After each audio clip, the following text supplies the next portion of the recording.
Look, I know you're trying to get in shape and get healthier, but you spent your discretionary budget buying Baldur's Gate 3. I don't blame you. The game's awesome. So this is why I'm here to back you up and help you get the best fitness equipment for under 100 bucks.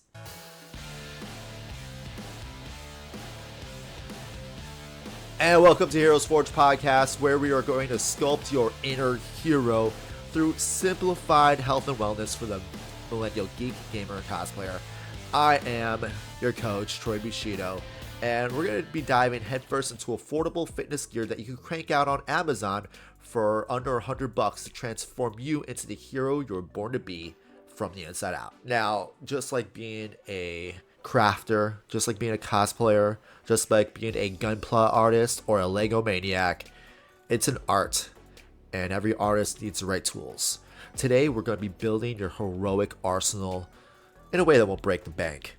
From resistance bands to kettlebells, these are our key weapons for a powerful transformation. First one, and the arguably best one of the mix, a solid set of resistance bands. These are incredibly portable, incredibly convenient. You not only can use this for a home gym, but you could make this travel with you. Add it to a hotel workout or a hotel room workout if the hotel doesn't have a good gym in it. You could take it outside, you could take it anywhere. An awesome set of resistance bands combined with a few bodyweight exercises can hit your entire body, muscles and all. Now, a couple of my favorite resistance band exercises is bicep curls, lateral raises, shoulder presses, resistance bent over rows. If you can load the resistance band handles to your shoulders, you definitely got squats in there. As long as you have a little bit of ingenuity, the imagination is the limit. Now, the cool thing about resistance bands is that the peak of the exercise gives you the most amount of resistance. Unlike conventional weights, where 5 pounds is going to be 5 pounds no matter how high off the ground it is, the higher you move the band away, and the more you stretch that band, the harder it gets, which really adds a bit of spice to your muscle strengthening goals. So, if I had to pick one thing to get, an awesome set of resistance bands. And on average, it's about 35 to 45 bucks. Easy work. Now, dumbbells are pretty basic, and in fact, I'd recommend dumbbells even if you had a fully equipped gym over the use of barbells, because dumbbells can adjust for your body type, it can adjust for your body size, it can adjust for the angle that your joints need to hit an exercise incredibly effectively. Sometimes your body has a contour to a barbell in order for you to properly lift the barbell. And sometimes certain body types that have certain bone lengths and joint structures, they're just not going to agree with a standard issue barbell. I've seen enough deadlifts out there where like, no, this is the right way to deadlift. It doesn't matter how long your spine is. It doesn't matter how tall you are.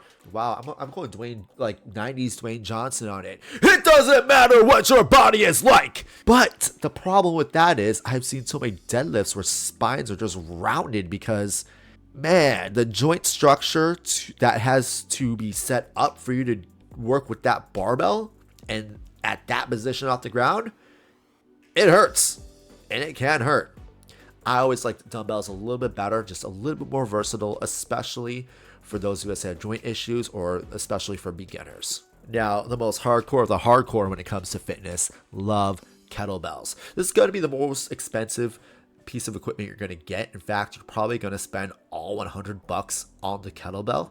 I would definitely buy this if you have a much bigger budget. This exercise equipment can do strengthening moves, but it's well known to do what's called power moves. So power is how much force your muscles can generate in explosive bursts. Think of like puncher's power, or how hard you can throw a baseball, a shot put, how high you can jump.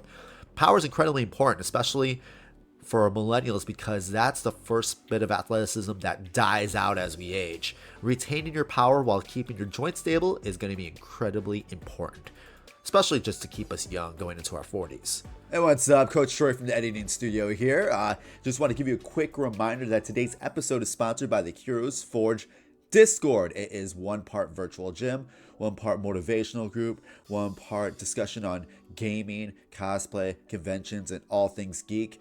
Get there, be part of our tribe, get the support, be supportive.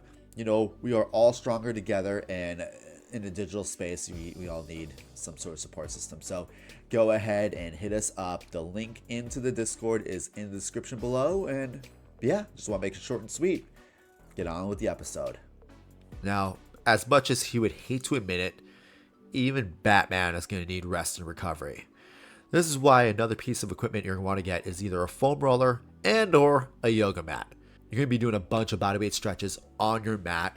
And learning yoga is as simple as popping on YouTube. There's yoga apps everywhere. If you wear wearables such as Fitbit, their premium program has a bunch of yoga programs. Now, I'm not the best yogi on the planet, but especially for us millennials where our joints are starting to tighten up a little bit in certain spots, maybe we're former athletes that just abused our bodies in our 20s, you're going to definitely want to incorporate mobility into your fitness program, and using a yoga mat would be incredibly useful because those stretches are going to be incredibly important. Now, for those very, very tight spots, you're going to need a foam roller. Foam rollers are used for something called self-myofascial release. That's just a fancy way of saying you're self-massaging muscles that are knotted up. You see, muscle knots can't stretch. They are stuck. If you ever tried, putting a knot in a yarn, you could stretch a string of yarn pretty easily, but that knot is not going to stretch. The more knots you have in that string of yarn, the less the whole yarn will stretch. That's the same with your muscles. You're going to want to rub those out with the foam roller. Try to get those knots out. That way those stretches are more effective. Look, I'm just saying, for peak performance, especially in our 30s, for us elder millennials, for our young millennials, late 20s, having mobility is just as important as having strength. Finally, we have a couple unorthodox pieces of health equipment under $100. These are the self-care items. Stuff like scented candles, stuff like supplements, protein powder, vitamins, bath and body stuff. Anything that you would help with your recovery by incorporating self-care. Personally, I love getting mildly scented candles because I'm neurodivergent. I have ADHD, and sometimes just for relieving stress, I like to meditate. The problem is when you tell an ADHD person to close their eyes and breathe deep and meditate, their brain just goes like this. So one visualization exercise I do in my meditation to help with my blood pressure, my calmness, is to stare at the lit candle. No, I'm dead serious. The flame of a lit candle is dynamic. It moves. It's that weird little professors in psychology call it body doubling. Just another presence there. It doesn't have to be a person, but it moves. And I like to imagine the light of the candle absorbs my thoughts, and my thoughts will flow into the flame as I stare at it. That's the thing about meditation. You're not trying to make thoughts go away. You're trying to separate self from thoughts. I had a psychologist, I would say, imagine your thoughts are leaves and they flow down a river. I'm like, but you're still trying to make me close my eyes? Get the fuck out of here! So instead, I have something to stare at. One other person thought of meditation with a candle as breathing deep and pretending his thoughts are like pieces of paper that you crumple up and it gets absorbed in the candle. Whatever helps with that. But I'm not the biggest self-care expert in the world. I'm still a student of it. If you could think of any other self-care items that helps with your overall wellness, definitely add it in the comments of this video. But don't forget to add that into your under $100 home kit. So let's just sum it up as we wrap up this episode. First set of home fitness equipment for under $100, resistance bands. If you can afford it and have room for it, dumbbells. If you have more budget, go for kettlebells. For rest and recovery, you're going to need foam rollers. You're going to need a workout, soft workout, or yoga mat. And then add any sort of self-care items as accessory, and boom, you have an entire home wellness kit, home fitness kit, home awesomeness kit that you can use anytime, anywhere in your busy, geek out kind of day.